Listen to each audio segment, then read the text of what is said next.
Hello friends. Welcome to Story Orchard. Here, stories are not just for fun. They also make your English vocabulary better.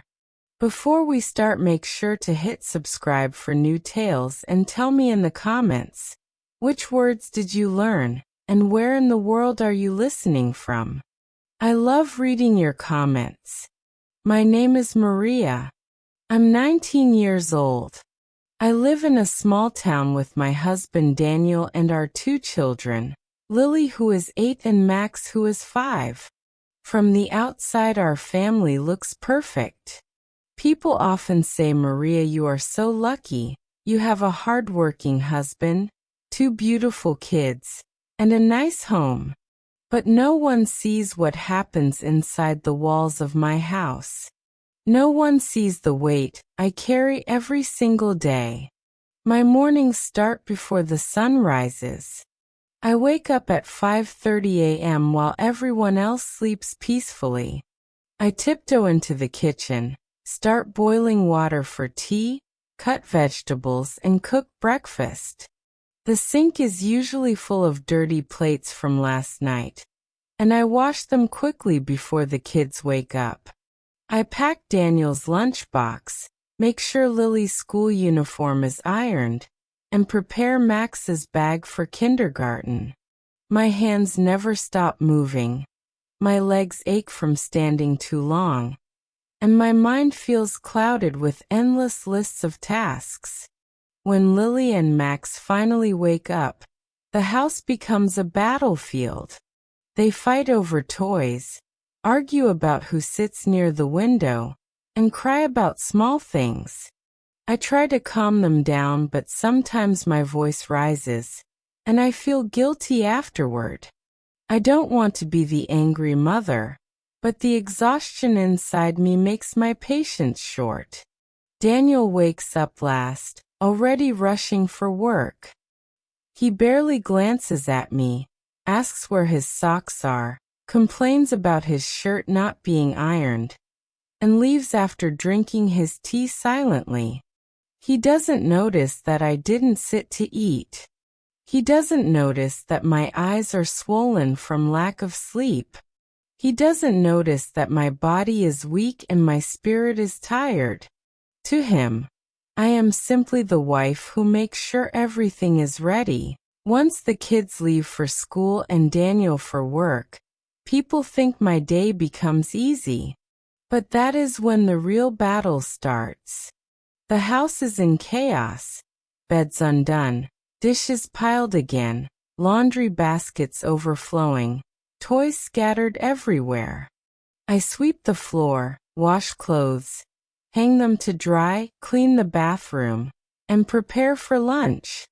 Sometimes I forget to eat because by the time I sit, it's already time to pick the kids from school. I walk with heavy feet, yet no one asks how I feel. Neighbors smile and say, Maria, you look so strong. You manage everything so well. But inside I am breaking. Inside I want to scream that I am only 19. I am still young. I had dreams too, but my life has become a machine that only serves others. When Daniel comes home in the evening, he is always tired. He throws his bag on the sofa, loosens his tie, and scrolls on his phone while I serve him dinner. He laughs at something on social media, but he doesn't laugh with me anymore. I look at him from the kitchen, wishing he would look back at me, wishing he would ask, how was your day, Maria? But those words never come. If I sit beside him, he barely notices. If I try to talk, he nods without listening. I feel invisible in my own home.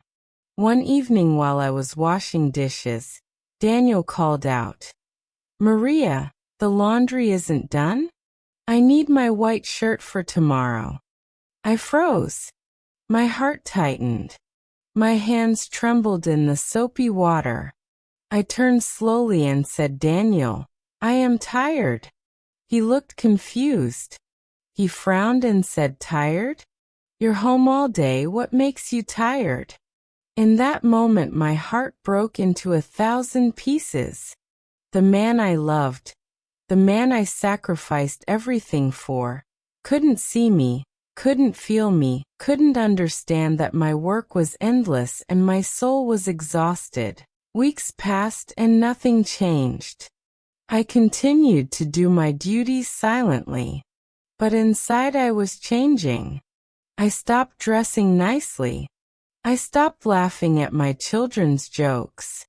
I stopped looking in the mirror. I was becoming a shadow in my own house. At night when everyone slept, I sat on the edge of the bed staring into the darkness, whispering to myself, I am tired. I am invisible. I am forgotten. Sometimes I cried silently into the pillow so no one could hear. Sometimes I wondered if this was my whole life. Just serving, just existing, never living. Then one day at school, Lily's teacher stopped me and said, Maria, is everything okay? Lily told me you are always tired, and she is worried about you. My heart sank. Even my daughter could see my pain. I forced a smile and said, oh, I'm fine, just busy with the house. But walking home I felt so heavy. My little girl saw what my husband could not. That night I didn't greet Daniel at the door when he came home late. I just sat in the living room in the dark.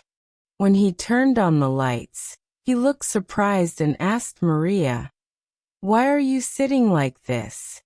I whispered, because I feel invisible, Daniel. My words echoed in the room like thunder.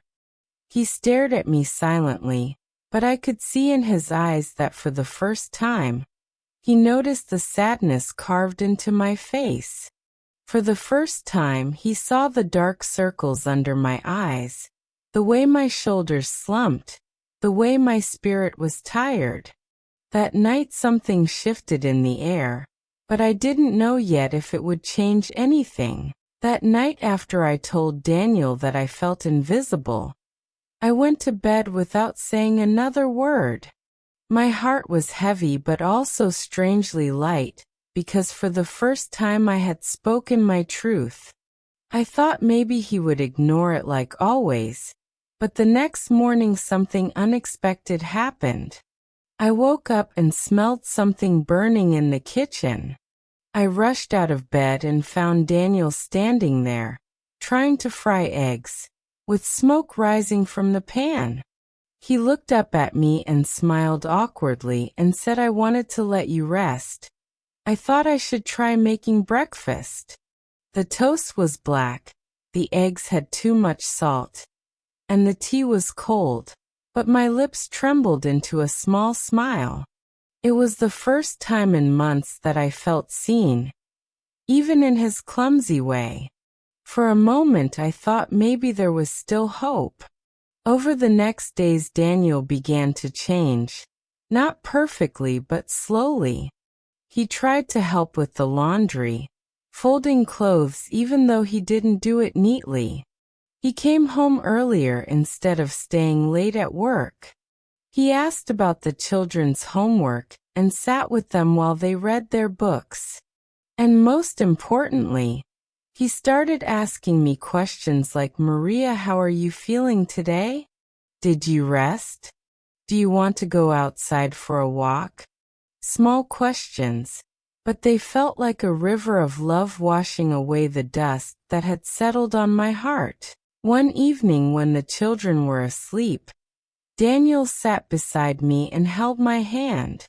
He said, Maria, I am sorry. I didn't see how much you were carrying.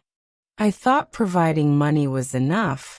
I thought working long hours was love, but I forgot that love is not just duty. It is attention. It is listening. It is being present. His words made tears flow down my cheeks. I told him, Daniel, I don't need expensive gifts. I don't need big promises. I only need to be seen, to be heard, to feel like your partner, not your servant. That night, for the first time in years, we talked for hours. We shared memories of when we first met, how we used to laugh, how I loved painting and he loved writing silly poems for me. I realized that under all the years of routine and silence, the love was still there, waiting to be watered. Slowly my life began to feel different. I started painting again, something I had given up after marriage. I bought brushes and colors with Daniel's encouragement, and every weekend I painted in the garden while the kids played. I felt alive again. Not just a machine but a woman with dreams. Daniel even framed one of my paintings and hung it in the living room proudly, telling guests my wife is an artist. That small act gave me back a piece of myself I thought I had lost forever. There were still hard days, of course. Sometimes Daniel forgot, sometimes I got overwhelmed, sometimes the children fought endlessly. But now there was a difference. We were sharing the weight. I wasn't carrying it all alone anymore. One Sunday morning, Daniel woke up early and said, "Let's take the kids to the park." We packed a picnic, and for the first time in years, we laughed together as a family. I watched him chasing Lily and Max on the grass, their laughter echoing through the air. And I felt my heart swell with something I hadn't felt in so long.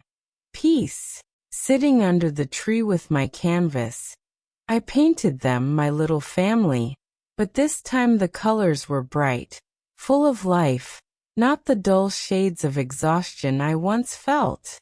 Daniel came over, sweating and smiling, and he kissed my forehead and whispered, "Thank you, Maria, for not giving up on me." I smiled back and said, "No, Daniel. Thank you for finally seeing me." As weeks turned into months, my soul began to heal. I started dressing nicely again, laughing at my children's silly jokes, dancing with them in the kitchen, and even singing while I cooked. My tiredness didn't vanish completely, because a mother's work never ends. But it no longer felt like a punishment. It felt like a choice, because now I was not invisible. Now I was not alone. One evening I looked into the mirror and saw myself clearly for the first time in years. I whispered softly, "You are not just a tired wife. You are a woman. You are strong. You are alive. And you are loved." Tears rolled down my cheeks. But this time they were tears of relief, of joy, of freedom.